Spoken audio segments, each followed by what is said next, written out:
Okay. Good day and welcome to the Spiritus Society of Virginia on this beautiful Sunday morning. And it's so nice to see all the chairs filled.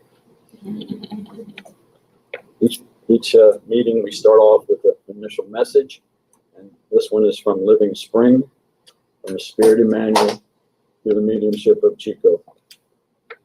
And today's message is number 159, entitled With Love. John's first letter, chapter 2, verse 10. Whoever loves his brother is in the light, and in him there is no offense. Emmanuel then writes, those who love their neighbor know, above all, to understand. And those who understand know to free their eyes and ears from the poisonous enticement of offense in order to help instead of accusing or disserving. It is necessary to bring the heart to dwell in the light of true fraternity in order to realize that we are each other's brothers and sisters, children of just one Father. As long as we keep ourselves in the dark phase of being attached solely to ourselves, we imprison ourselves in selfishness and expect others to love us. During this unfortunate time, we only know how to want for ourselves, using others as instruments of our own satisfaction. But if we really do love the brother and sister on our path, the scenery of our life changes, because the light of love bathes our vision. Therefore, love, and just as mud can never offend the light, offense can never touch you. You will know that misery is the fruit of ignorance, and thus you will help victims of wrongfulness, finding in them your own brothers and sisters in need of support and understanding.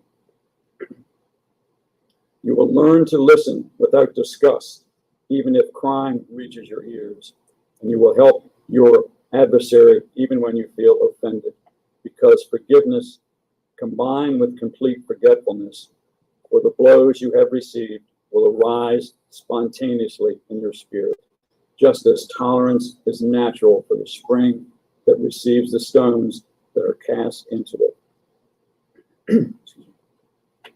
Love, and you will understand. Understand, and you will serve more and more each day, for you will dwell within the glory of light, inaccessible to any incursion of the darkness. And when we were reading this message many times,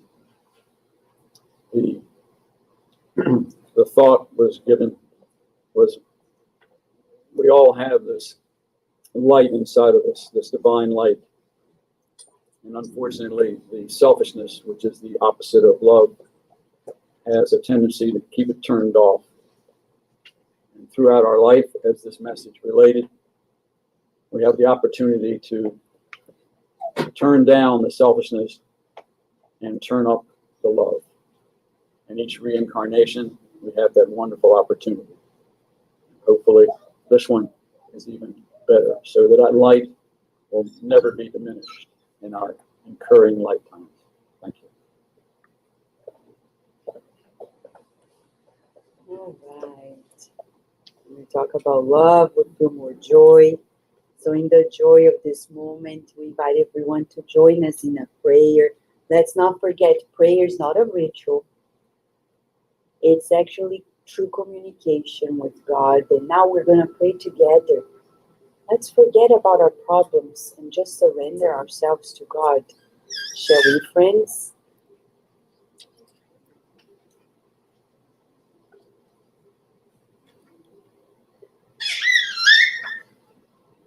Dear God, Mother, Father of all of us, we rejoice in your presence.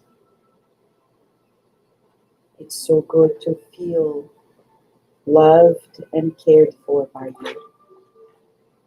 Thank you for inviting us to new challenges, to inviting us to changes. changes that makes us stronger and progress always. We feel your loving light enveloping us in new strength. And we visualize our homes being permeated by your presence, cleansing the environment from thought forms that are no longer needed. We want to be free from our old selves and be renewed, regenerated. We want to become anew. That's the march of our planet. We want to be in sync with your designs. And thus, life becomes a joy. A joy of living as Master Jesus has taught us. May this hour be truly therapeutic for all of us in two realms. May we be open to new understanding and to the energy medicine that is already being applied on each one of us. With your guidance and protection, we thank you for the permission for allowing us to cherish your presence in this moment of togetherness. And so be it. Before the children go, it's a theme for all of us. Today we're going to be studying what we call its relationships in reincarnation. Okay? So before everybody goes to their room, we have one question. Why were we born? Why? We want to know why. Why? We have the littlest and the one. Oh, Bella wants to say. You can say it, Bella. I think we were born to love each other and learn how to love each other, to learn how to be good. Yeah, that's why.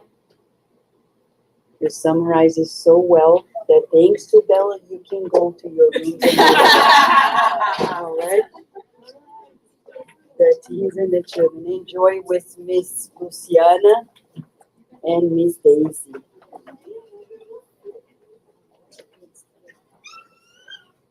And she can go. How old is she? If you want to be together, I mean, she can, right? She can try. If you want to bring her in, yeah. Oh, what's her name? Oh, good. Enjoy your friends, new friends.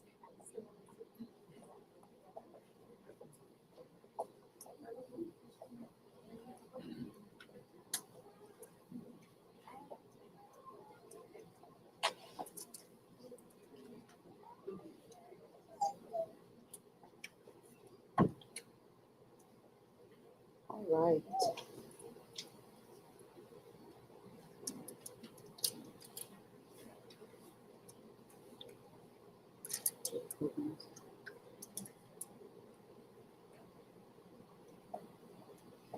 Here we are. We're going to talk about relationships and reincarnation. So why are we born? We think we're born just because that doesn't exist. Even scientists realize there must be something else because there is no meaning in life. Because there's no meaning if there's not a purpose, there is not an explanation. There's a purpose of life. And the purpose is relationships. With ourselves, with one another. The pandemic came not to isolate us from one another, but the opposite. To push us closer to the people whom we've been afar and forgot to pay attention to. But what did many people do? They didn't want those relationships. And Now that the pandemic is dissolving in the airs of the earth, many people are used to being home, staying isolated. That's a no-no. For those who are watching us, go to your spiritual centers, go to your workplaces. Forget being at home. Home is only for the time you need it. You don't need to stay all day at home unless you work from home, and that's the way it is. Unless you have a baby at home, unless you have a loved one to take care of. Otherwise, go. Go to your workplace. Go to your spiritual centers, to your churches, to the community, because we need this relationship. Isolation is good recipe for disaster, for depression, for suicide. Just read chapter 23 of the Medium's book by Kardec. The spirits who want to smash us with their vengeance. Because when you watch the Marvel movies, it seems like it's imagination, it's reality. There are superheroes in our society, like Chico Xavier, like Mother Teresa, who forgot about themselves to think of the benefit of others. But there are evil forces too, selfishness, those who want power for themselves, who want things for themselves. And it's a reality. It's our everyday reality. But you will see that those who isolate themselves, they don't come up with something good to society. Usually they come with the evil plans. Because the good doesn't isolate itself. So be careful. Don't let your children enjoy much of an isolation. Don't let your teens do it either. Share with them the joy of being together. As Kardec himself, and this is Kardec's comment to a question and an answer in the Spirit's book, he says, nature has given humans the need to love and be loved. And in science, we have the whole neuroscience to prove to us that we are built for love, for relationships. Oxytocin is released when we feel we have somebody to take care of. When we love someone, we have molecules that bind us closer together. So we have a physiology that sustains our togetherness. And when that is not happening, we need a therapy to work with our minds. But we need to be open for changes. All of us, no exceptions. It's fascinating to have a baby because they change so fast. And we're like, when we're getting used to something, they change. When we're used to something else, they change. And they keep changing. And you're seeing them every day, and every day they're changing, and we're like, we can't keep up the pace, right? So we need a lot of vitamins. That's good to have children. And it's interesting because by the time we said, now I'm going to take care of my life, they're grown up, they go away, we have grandchildren. Inviting us to, when you thought you're going to do nothing, no, more changes come. And it's good for your health. Science shows that when we're close to children, we're more youthful. So when we see people retiring, they want to go away from their grandchildren, thinking of themselves, they're going to age faster. So the good recipe for rejuvenation, take care of someone, love someone, and rejoice. Bringing children to elderly people and going towards elderly people to bring them joy. We are made for love. And there is more. There is a divine law of society. God made us social beings. If we go back to the philosophers, some of them, like Thomas Hobbes, they thought, oh no, We are like wolves in society. But thanks to Jean-Jacques Rousseau and many others, they said, no, we need one another. We're made to be in society. In America, a country that delights us by its advancements, its pioneering efforts in so many facets, it's the brain of the world, no doubt about it. But we're learning the beauty of this togetherness. It's a melting pot, and we need to be melting ourselves in this pot of diversity. We're made for it. God has made humans for living in society. Otherwise, it would have been needless for God to have endowed them with speech and all the other faculties necessary for life of relationships. Even animals, they need one another. Our dog, there's another dog, another animal, they live better. We are made, it's in the genes. Sometimes our lives are not well fulfilled because we are isolating ourselves all too much. What to do? Mentor Joseph, the spirit that directs many of our lives, he says, Vanessa, if you guys want to be in the right track, think of those who are suffering and go help them. You will never go wrong. But if you go in the opposite direction, thinking only of your needs,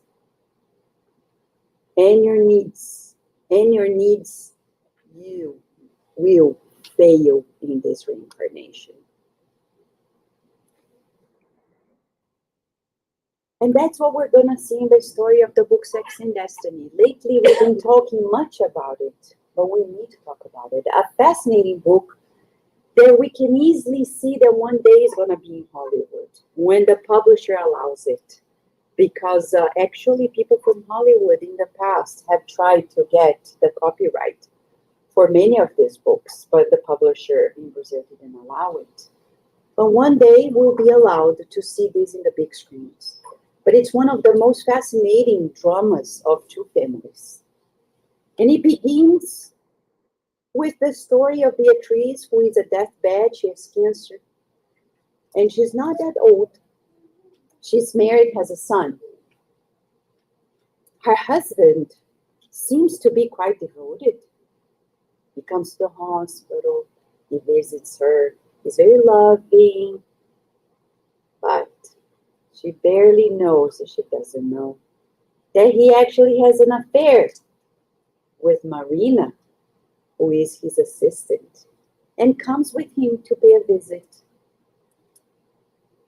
at the hospital. The book begins with a big drama. And like the spirit André Luiz, who is at the corner, with Pedro Neves, her father, the father of Beatriz, he is deceased, and he comes and he is infuriated, seeing that his son-in-law is cheating, brutally cheating on his daughter. But they learn that there is a story behind it. We won't tell the whole story. We wish this was it. No, there's more. We learned that Marina, who is having an affair with the boss, who is married, is also having an affair with her sister's fiancé, who, by the way, is her boss' son. Marina is very daring, to say the least. She's dating father and son. The Holy Spirit disappeared because it's not here in the story at all, because there's nothing sacred in that behavior. But it's the story of many people's lives. Why did the good spirits bring this book to us? To show the story of many lives that are out there. Where are we in those stories? And we see the drama unfolding to the point that Marina's sister, whose name is Marita, wanted to commit suicide. She didn't succeed, but was caught in an accident that almost took her life.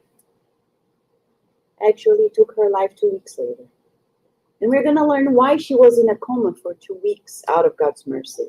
During those 2 weeks, the good spirits come. They help her. They help her father. They help so many people. And we're going to see the story unfolding. And we're asking, scratching our heads, why is this drama happening? And then suddenly, later in the spiritual realm, as we are cutting short, we're going to learn that many of these people in these two families were reincarnated together in a previous life,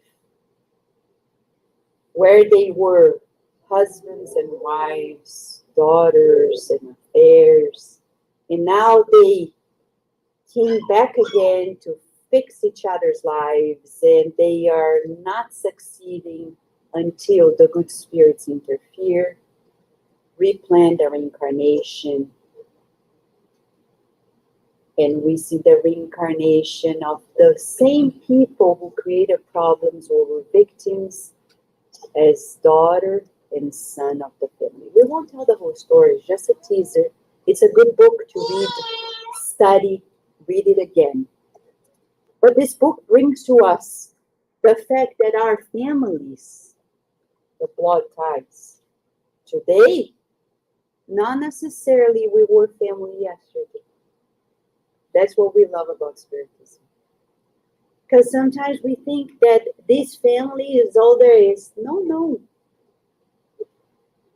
In previous lives, we were friends or even enemies, and now we're in the same blood tie.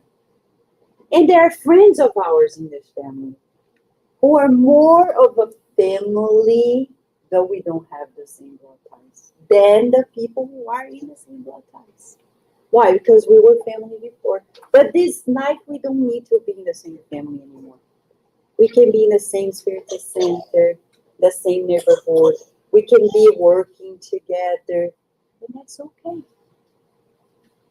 And that's okay. So today we have an invitation to detach from this. Look at my hands. This attachment to family. Attachment, care is one thing, very embracing, but very liberating. But when we're attached, like it's my family. And if you dare to do something, I'll hate you, that's not love. We're not loving that family member. We're suffocating.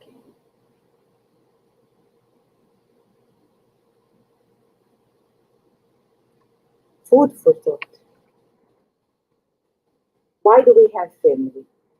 Emmanuel, in the book that we study every Friday, Life and Sex, he says that we are in a family because of all the associations which exist on earth, with the exception, of course, of humanity itself, perhaps none more important in its educational and regenerative role or function than the constitution of family.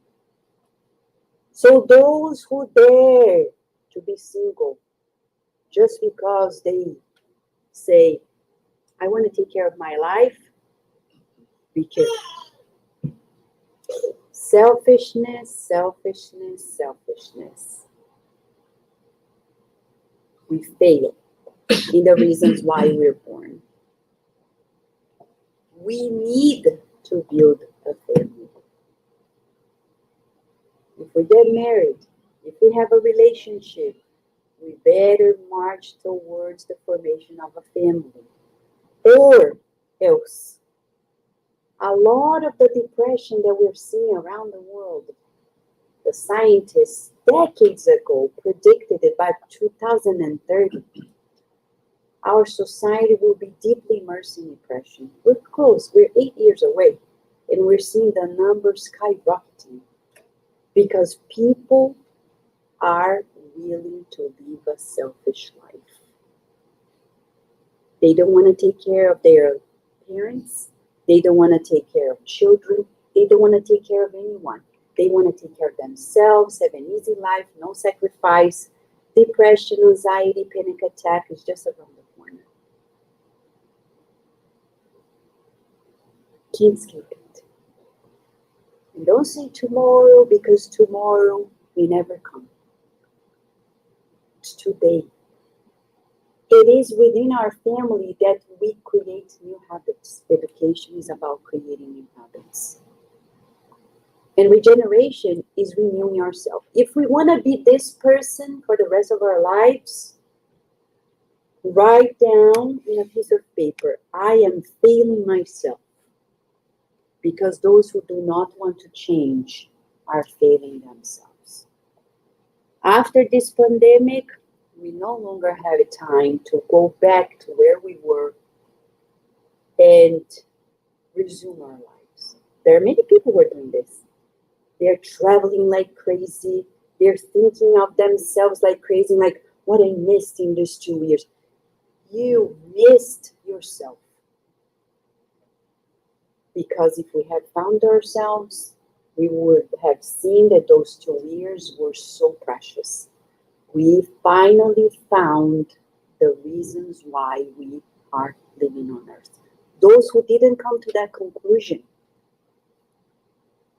will potentially hit a stronger pain than a pandemic. Because unfortunately, pain is law on earth, as Leon Denis says in the book After Death. It's law. Many people only learn when they suffer. And none of us are invulnerable. None. None of us.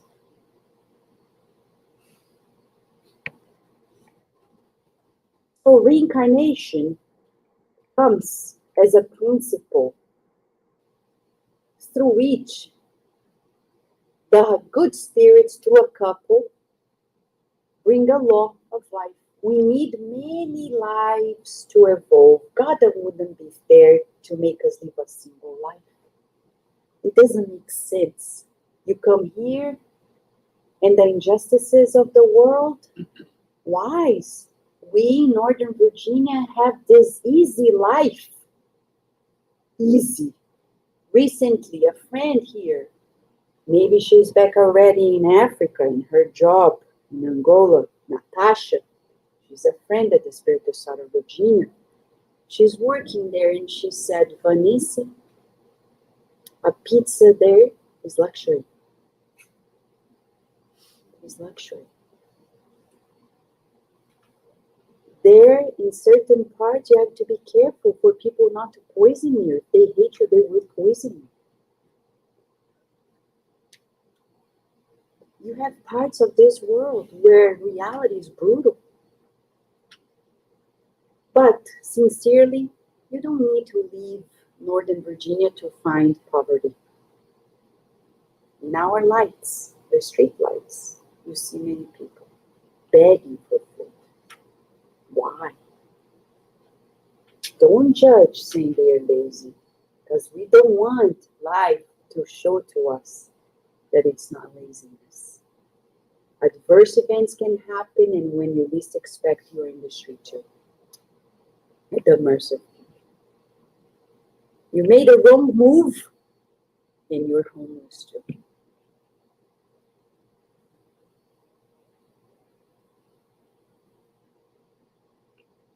We can find in the shelters, like I have a friend who lives in Reston, and she was telling me, can you believe I found a shelter that is right behind the Reston Town Center? Lavish stores, wonderful restaurants, and there is a shelter right there. It's a paradox. But we don't see because it's in four walls. We're not bothered. We're not seeing it. Only those who care will find it.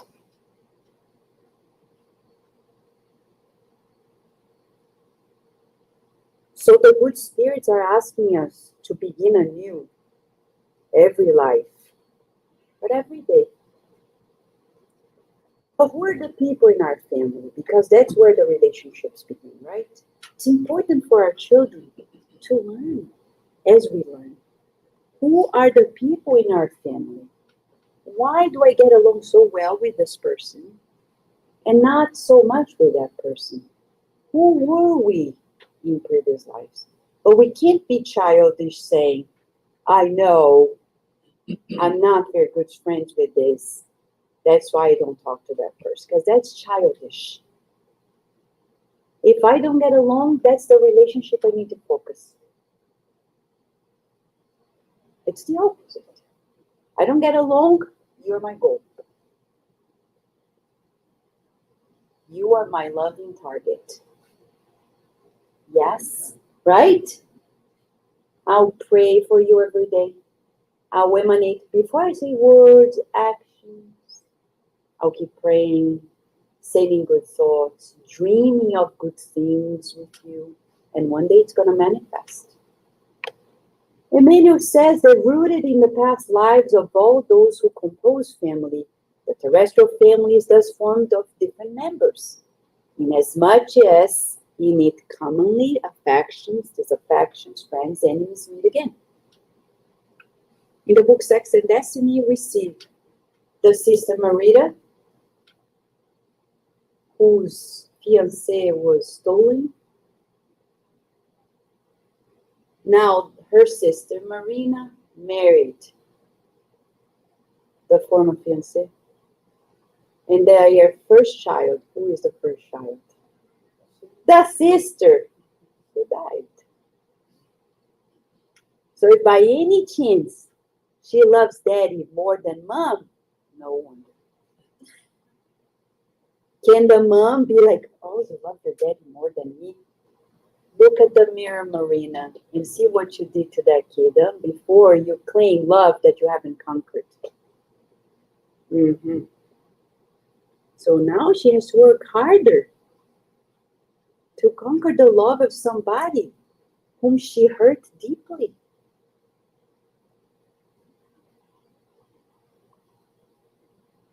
And if the father realizes he has mixed emotions for the daughter, no wonder, because he betrayed her.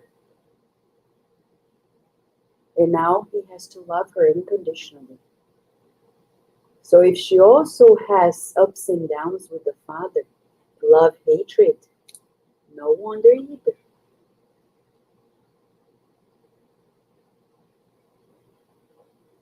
We need to use our reasoning because we are humans. Animals are instinctive. We're done with instinct. We need to raise ourselves above instinct and use our reasoning to work on our relationships in greater emotional, spiritual intelligence.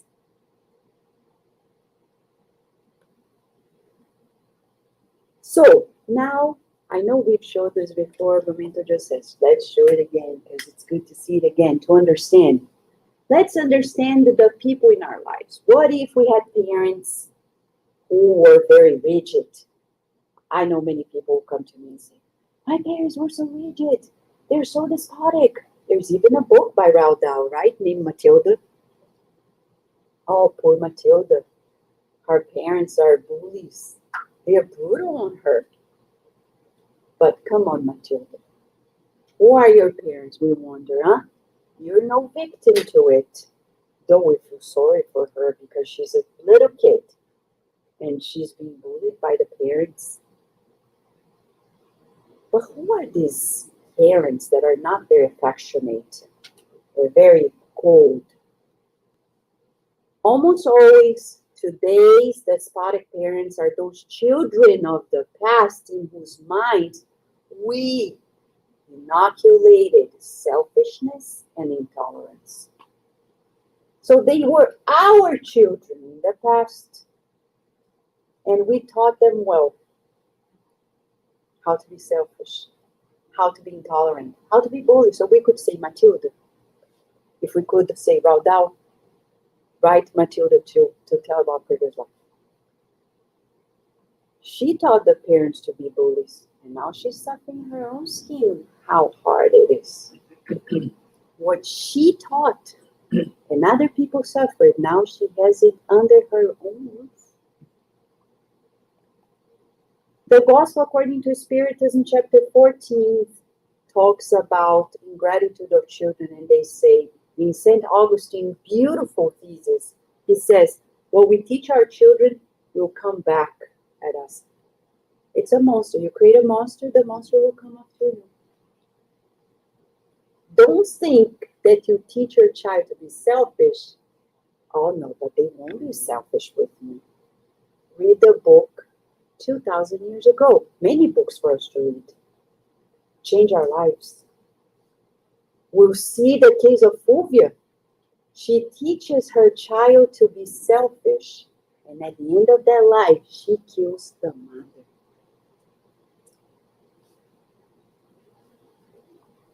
Oh, but it's not going to happen to me because my son or my daughter loves me. When we're selfish, love is not being conjugated. And that's why time and again, till we're going to memorize and sing in a choir, Claire, Claire, Claire, where are you? We've been talking, for those who are new here, we apologize, but we've been talking about this case every meeting. It's a case we need to memorize to run away from it. Claire, the selfish woman, a case that was brought to a mediumistic meeting. This book is fascinating. I know the title is not very invitational, Heaven and Hell, but the second part talks about cases. It's like as if you turn on the TV, can almost imagine Netflix series one day producing these cases and these spirits coming to tell what happened to them after death, as they were this, that, and the other, criminals, suicidal spirits, hardened spirits, happy spirits, spirits who suffer, who didn't suffer, and this is a woman who comes. Her name is Claire, and she says how she's doing in the afterlife. She says, I'm suffering. I see only silent and indifferent shadows. I am suffering, she says. And then we're wondering, what has she done? My misery increases every day. You think your misery is increasing now when you're incarnated? It's easier now than when we discarnate. It's going to increase, like Claire's. It increases as my grasp on eternity develops within me. Oh, misery, how much I curse you, guilty times, times of selfishness and oblivion, when I forgot all charity, all devotion, and thought only of my own welfare. Cursed be human interests. Vain are concerns for material interests. Daily, through the Spirit Side of Virginia, Cardiac Read of the School of Emotion, we encounter people by the dozens who are suffering exactly like Claire. They don't want to care for anyone. They want to care only for themselves. They will not leave suffering, as we won't either, none of us, if we don't get out of this material interest. My stocks, my house, my car, my things, my family, even my family is in the realm of selfishness. Oh, but I'm taking care of my family, but you forgot about the human family. Selfishness. Taking care of your family is an obligation, it's not charity. Yes, you're doing good, but that's an obligation. We're talking about something beyond it. Taking care of our families is selfishness. If we take care of our families alone and only, and just give crumbs once a month to somebody, that's like Claire. Claire, what has she done? And then comes a higher spirit, St. Louis, at the meeting and explains. This picture is completely true and is by no means exaggerated. You might ask what this woman did to be so miserable. Did she commit some horrible crime? Did she rob or murder anyone? No, she did nothing against human justice. On the contrary, she enjoyed what you might call earthly happiness, beauty, fortune, pleasure, praise.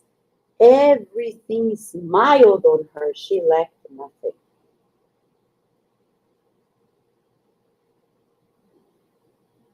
We're in her club. We better get out of that club. On seeing her, we would say, what a fortunate woman. We click and see the Kardashians and people are following them. They are following them saying, oh, how rich they are. How fortunate they are. Careful, friends. Because the real life is not about that. She was so self-centered. Everybody envied her. What did she do wrong? She only thought about herself. And that's what society does. And some therapists wrongly will push you to think of yourself. No, that's why you're so tired. You're not taking time for yourself. Psychology. I'm a psychologist, so I can say we need a new wave. That's why we like positive psychology. Though the renowned Daniel Siegel says, we don't want a new movement. We do want a new movement. Positive psychology, brought by Dr. Saladin. Now we go to some meetings, and these researchers talk about optimism, charity, volunteering, happiness, because we lacked it in all the studies in psychology. So those psychologists who are working on that route, they will tell you, volunteer, help people. Forget yourself and think of those who are suffering. This is not a religious concept anymore.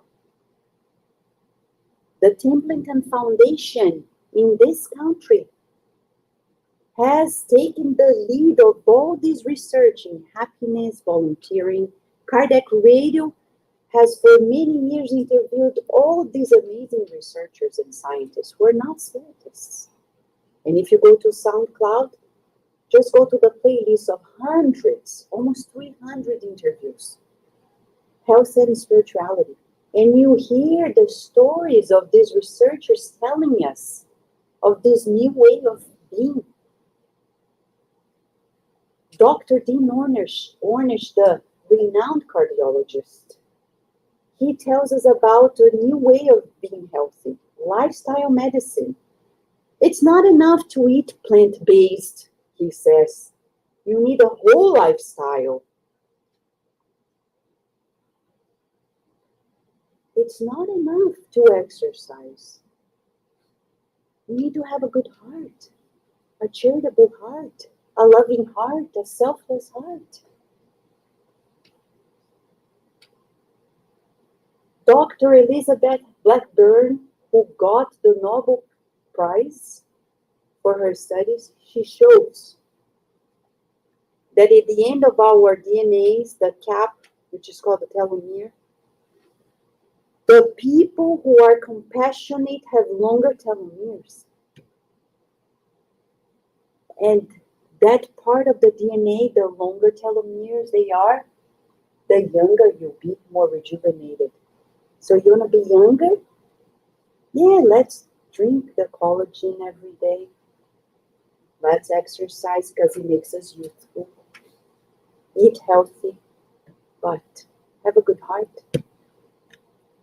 All the people whom I know who have a good heart, who are charitable, I see them at 90, 92, 93, 94, 95, like Divaldo Franco, my grandmother, many others. They don't look the age they have. Why? Because they have a good heart. A heart that thinks of others before themselves. St. Louis says more. She broke no human laws. She broke God's laws because she forgot the first of the virtues, charity. Self-centeredness was her joy on earth, and now it haunts her. a worm that burrows into her heart, her real demon. And we were not going to show here today, but her husband was even worse than her. He was aggressive, he was violent, he's suffering more than she is. Not only was he vain, cheating on her, but he was aggressive as well. So he's even in a worse scenario in the afterlife. But what if in our family we have a kid, a son, who is rebellious, for example, gets into drugs, etc., etc., etc. Who are they? A rebellious and vicious son is the brother that we threw one day to intemperance and delinquency. We taught them. Humberto de Campos, in one of the many books he wrote through Chico Xavier in Brazil, a renowned writer who in the afterlife came back to write through this medium in Brazil. He says that this man had a gang with 4 companions, and they did many wrongdoings. The next reincarnation, the leader of the gang asks to be the father of the 4 companions. And they are not easy. They're just like that. Can he complain and say, oh my gosh, no, we taught them. Now we have to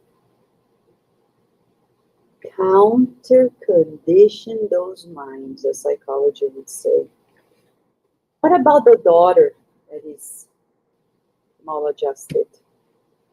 Why are they like this? The daughter kept in the ravages of the heart is the young woman that in another time we led to imbalance and cruelty.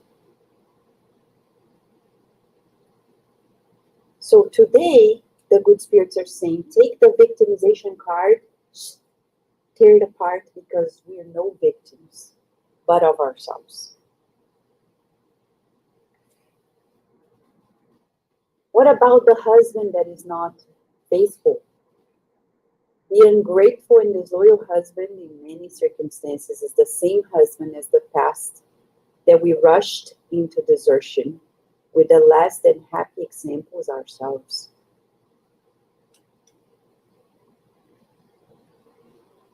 The reality is so difficult, right?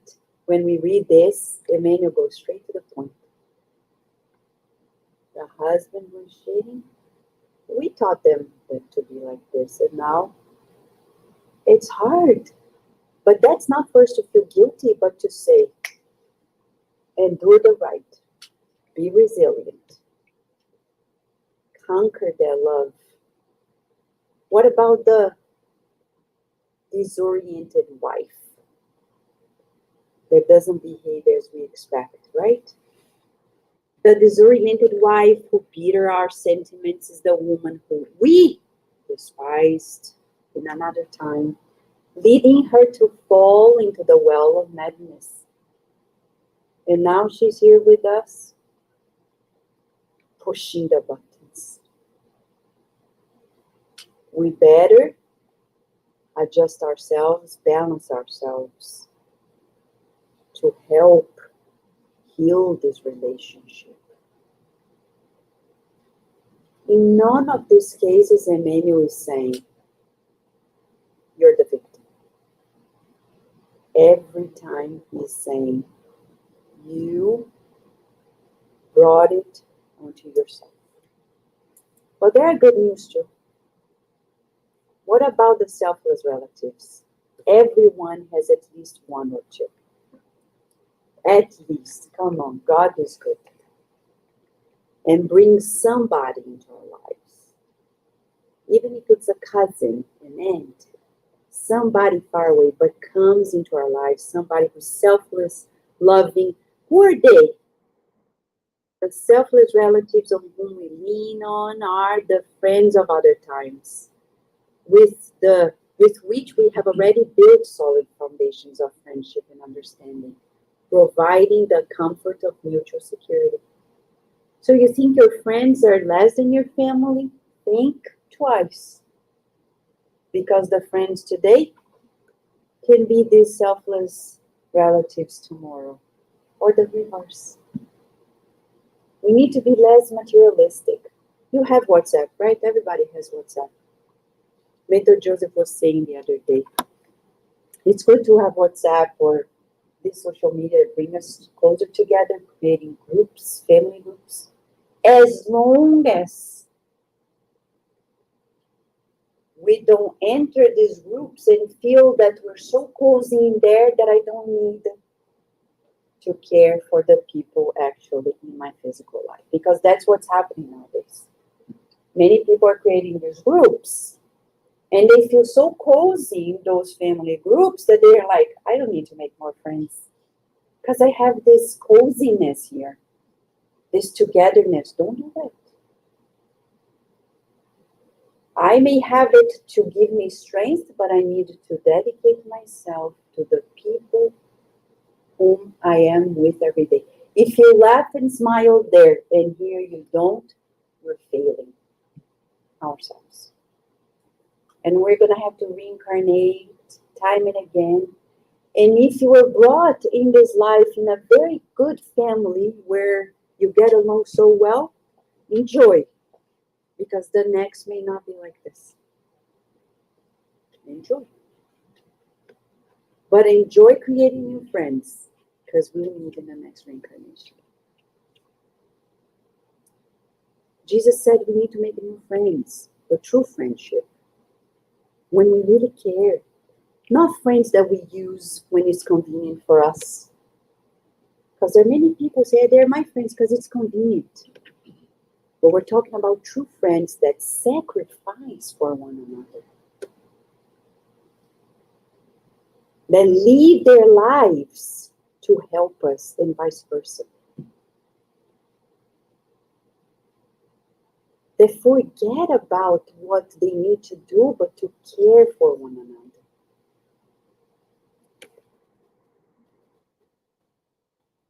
To finalize, the last two slides will tell us, before we encounter Jesus, what to do when our relationships are painful. The recipe begins. If the presence of someone is painful or difficult to the heart, let us annul the negative impulses that arise in our souls and convert our relationship with that someone in a constant sowing of peace and light. Only humans can do this. Animals cannot. If they dislike each other, it's going to be hard. But for humans, we can annul. How? Prefrontal cortex discernment. I have here the leash to the beast in our reptilian brain that André Luiz talks about. Our midbrain down, we all have it, animals in us. But we need to be more than reptilian people. Be humans. Use our prefrontal cortex, discern, think, reason. Have a reasoned strategy to learn to love. To sow peace. Sow means it seeds. Take care of it. Seeds of peace and light. Takes time. But it's gonna grow. Takes effort, but it's cultivation like a garden. Relationships are like garden. Those who know gardening, they know it's effort, repetition, but then God allows the blooming of it all. Relationships are the same. Let's dedicate ourselves to those relationships that are not happy. So he says, the true recipe of harmony lies in this. We must overlay ourselves with patience, love, understanding, devotion, good cheer, and humility in order to learn and triumph at home. So be patient, be loving, be caring, be humble, be of good sense of humor. How can we do this? Alone? No. So of course, this is the very practical step we can do every time in our relationships, at home, every week. Choose one day of the week. If you are not doing this, we would say, do it. Oh, but I pray every night. It's not the same. Choose one day of the week and the same time. Let's say Wednesday at 7 p.m. Every Wednesday at 7 p.m., reunite the family. Read a message together. Say a prayer together and drink the glass of water where the spirits put the remedy. At that time that we call Jesus in our home, God at our home, however we want to name it, the good spirits will come. They will give us new energy medicine. They will cleanse the environment. They will rescue the spirits, the discarnate spirits that are not happy. They will even help the neighbors. Read chapters 33 to 40 in the book The Messengers. We'll see Isabel, tiny, simple home, but she's religious in those weekly meetings. And the magic, she becomes an outpost for loving angels that come to the neighborhood and find repose in her home. And by doing this, the good spirits will help us calibrate ourselves emotionally, spiritually, making us walk safely in this reincarnation so we don't waste this life in our stubbornness, in our selfishness, in our pride. The world is huge. The reincarnation may not be in the blessed America that we're in now. For those who traveled around the world, like some of us, the world is immense. And we may reincarnate in other parts where we're going to learn in harder ways what we don't want to learn in easy ways in America. Let's love. John read the message with love, and we end with love. Jesus is the master of love. We're now going to prepare ourselves for the passes. Today, we're going to be able to deliver the passes. Okay? Magnetically as well. We'll bring you to the front. We'll call you up. For those who don't want it, you can stay when we invite you. If you come, we'll do the laying on of hands. We don't touch the body, just energy. And it's a great therapy for the mind and the bodies. It can help us greatly. All right? For those who are home, stay where you are and the good spirits will come your way to also deliver the medicine that you need. One second.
Let us visualize Master Jesus with us, bringing the illuminated heart, the caresses our minds with thoughts of joy. We visualize Him applying unto us the remedies that we need for our own betterment. Let us breathe in deeply and out slowly, feeling the joy of this.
Let us feel the presence of the spirit doctors who are here taking care of each one of us.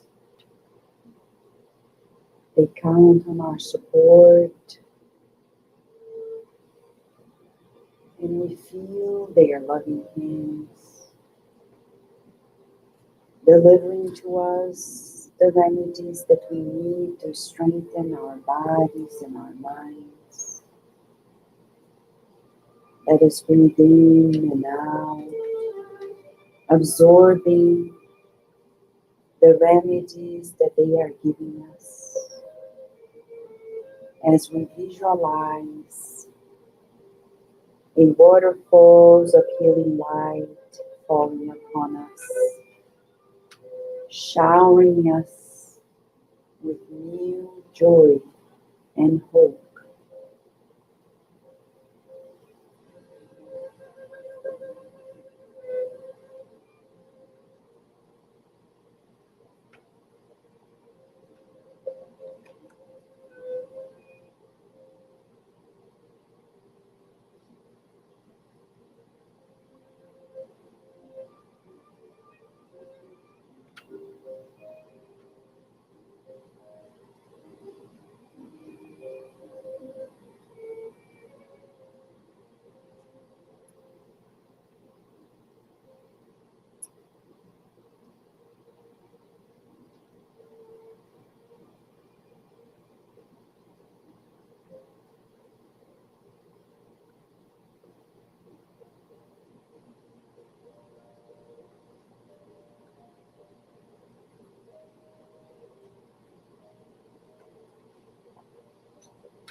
Let us surrender ourselves to the treatment of the loving nurses and therapists here present, and feel that their illuminated hands start touching our heads, delivering the medicine that we need, showering us with compassion, with loving care, and we see our homes being enveloped in a new light, including our loved ones into realms of life.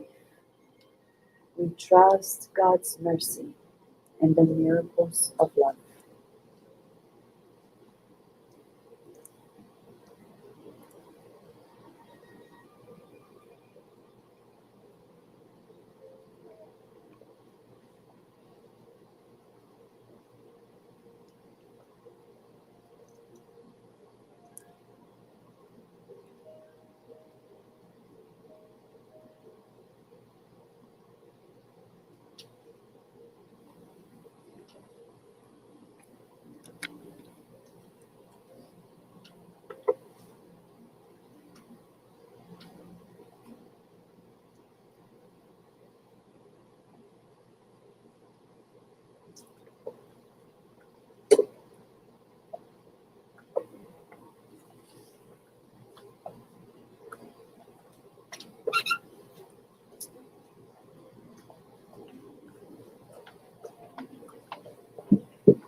Vamos visualizar Jesus conosco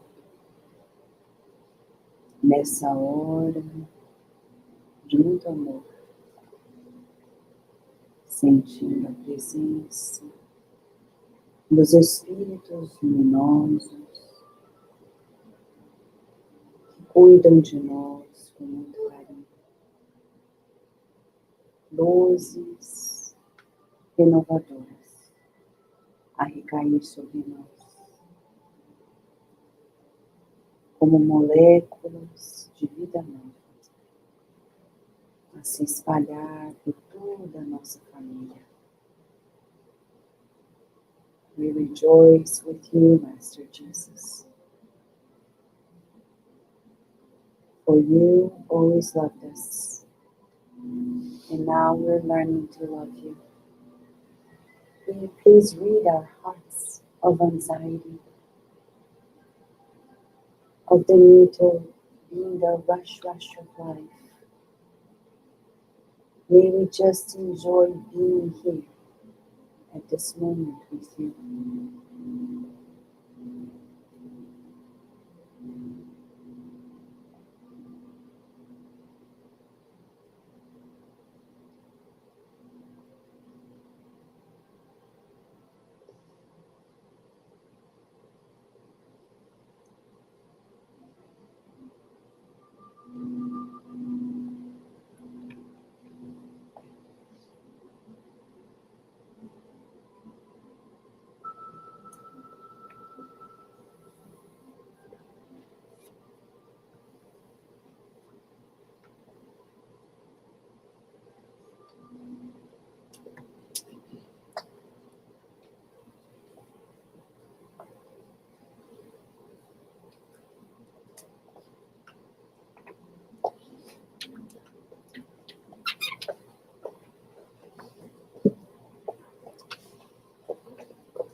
Vamos sentindo as mãos milagrosas do Mestre Jesus, aplicando os remédios que necessitamos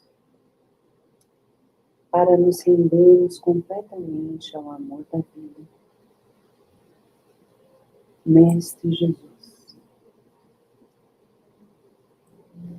que tudo que o Senhor agora nos proporciona possamos multiplicar em esforços diários, no bem, na verdade.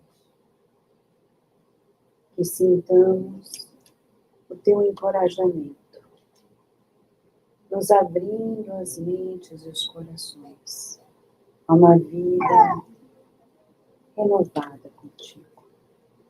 Thank you, dear Master Jesus, for sending your messengers who deliver to us the message that we need,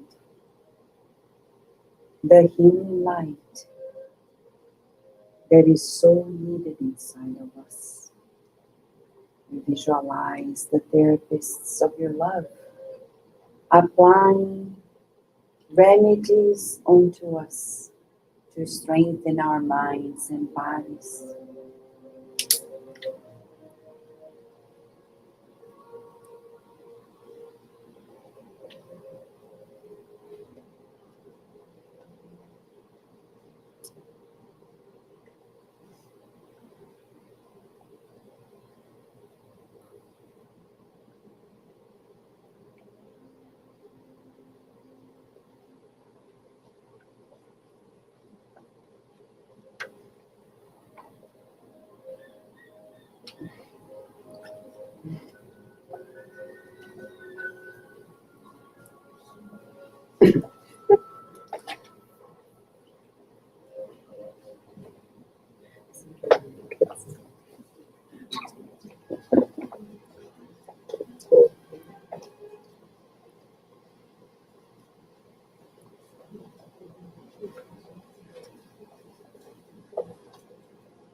Feeling the illuminated presence of the spirit doctors here present. We see them operating upon us, reading ourselves of feelings that we no longer need. We visualize the beautiful field of lavender flowers, radiating the light of healing, enveloping us completely in its perfume of calmness. We breathe in and out, feeling the joy of healing and of peace and loving care.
We visualize the loving Spirit Doctor Euripides Garçon,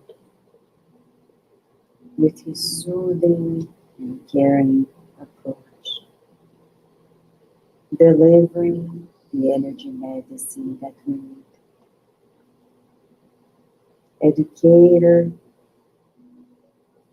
for excellence, he is inviting us to raise our thoughts higher and higher in gratitude for life. Gratitude to God for existing for this reincarnation and the gift of beginning anew. We see rays of light coming from his heart, enveloping us in soothing and calming energies. Let us breathe in and out, allowing him to treat us.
We now visualize the loving spirit nurses like Sister Shayla kindly approaching us, giving us a glass of water with specific remedies. Let us visualize ourselves drinking from it and swallowing new light that is going to treat us from within, healing us completely, mind and bodies. We visualize her beautiful smile and her loving care, delivering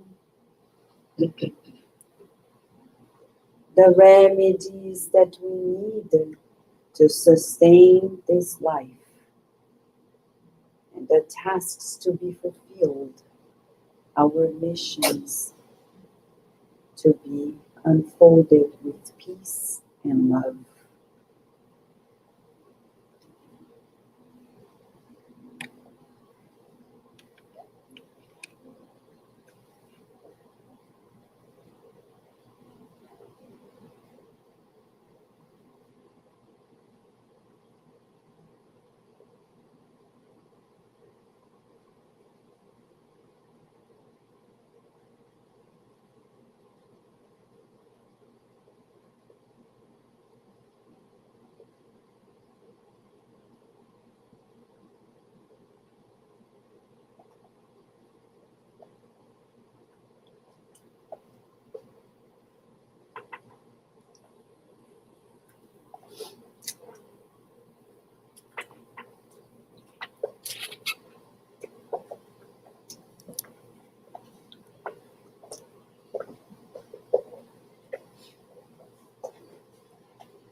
Loving and kind spirit doctors approach us,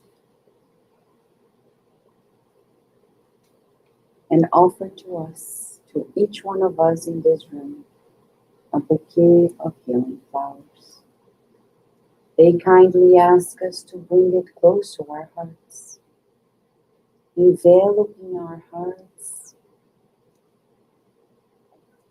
with the warmth of their healing, de-obstructing veins and arteries, allowing our bloodstream to be cleansed from impurities of the mind and the body. And we feel molecules of love being implemented in our bloodstream, stimulating our love capacity. We visualize that our hearts are now illuminated, radiating light of kindness, of true love, healing relationships of the past and the present. Let us breathe in and out, feeling this healing treatment from within.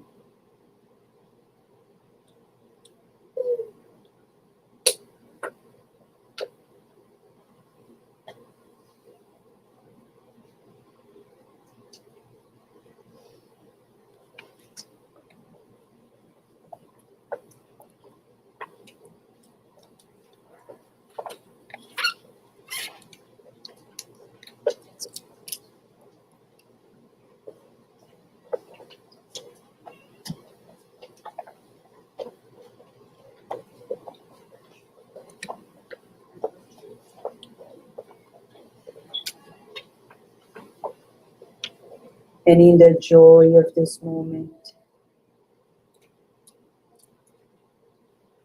we envelop ourselves in this shower of healing light, detoxing our minds and bodies,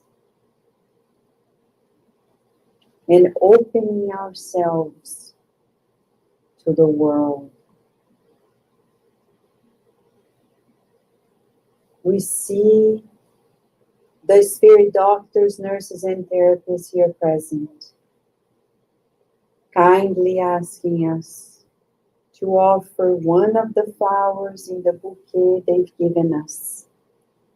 Offer one of these flowers to someone in our lives whom we need to reconcile with. We offer this flower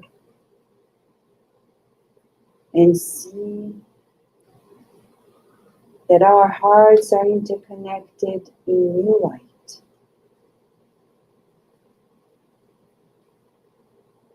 We raise our thoughts to God, asking for new blessings for the healing of this relationship.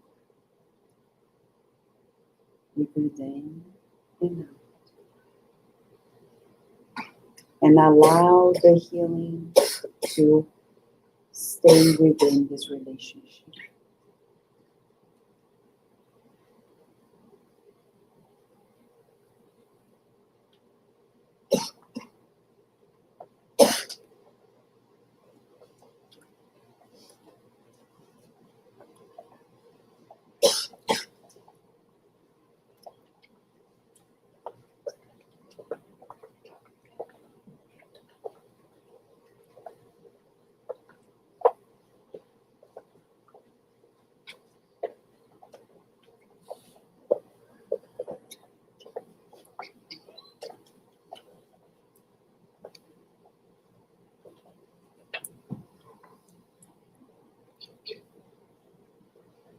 Let us visualize Mother Mary with us, the one that has a legion of servants, reverent to her and her works of the good on earth. We visualize her amongst us, putting on each one of us in this room, incarnates and discarnates. She's offering her protection robe.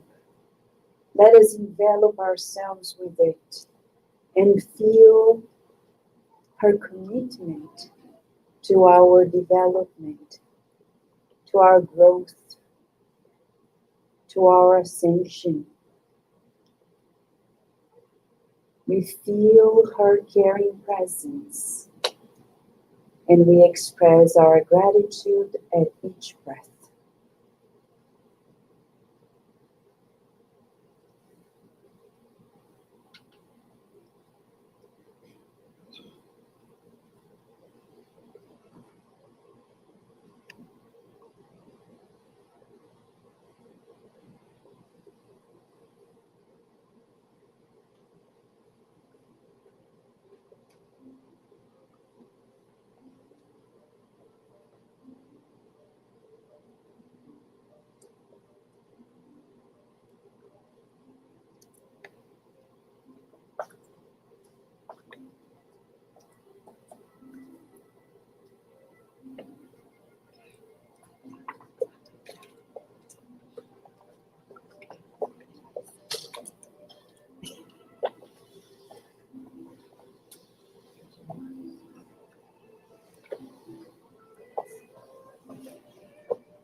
Let us visualize the loving Mother Mary with her loving heart,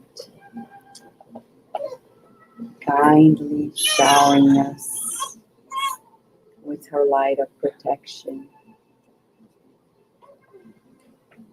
She kindly asks us to think of all the schools around the world, visualizing the angels of kindness, protecting each and every school, including the schools in refugee camps, in villages, in the remotest locations of the earth, promoting education and safe development for the new generation. Let us breathe in and out and offer of our own loving care to her so she can multiply it in light of protection and safety for all schools around the world.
Let us feel the joy, and the joy also of the presence of Mother Mary emanating our light of protection amongst all of us. We're also her children. Let us feel her invitation to join forces with her. We visualize that her loving heart and healing hands are touching our heads, caressing our minds with maternal care. She's reminding us of how much we are loved by God. She's inviting us to the joy of living.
Let us pray together, dear friends.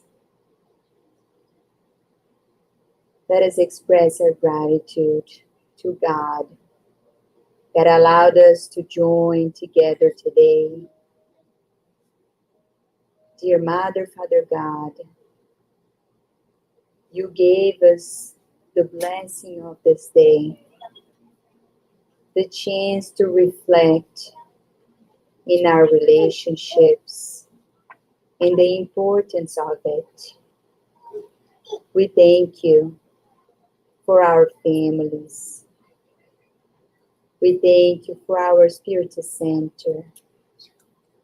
We thank you for our friends, neighbors, co-workers, and everyone that allows us to repair relationships from the past and grow into a stronger spirit. We want to thank you truly for this reincarnation, as we understand it's the most important yet. Thank you, Divine Master, for everything that you give us. And under your protection, with your permission, we ask to close these moments of study and reflection of today. And so be it.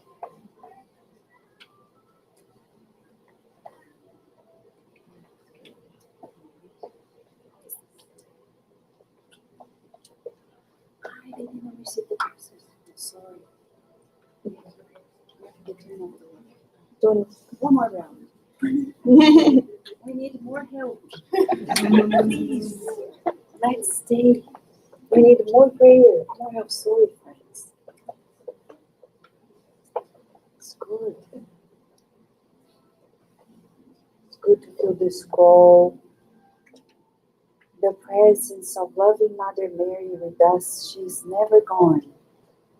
Always with us. Let us feel ourselves being touched in our hearts by her maternal care, enveloping us in protection and health. Beloved Mother Mary, thank you for coming to us to deliver new strength in our lives. We feel your protection and your kindness is stimulating us to love and calmness. We rejoice and feel honored that you're always inviting us to more. More love, more peace, more togetherness. May you also bless the food that we're going to eat together. May you bless the space we're going to use outside to rejoice in our community. So good. So, Paloma.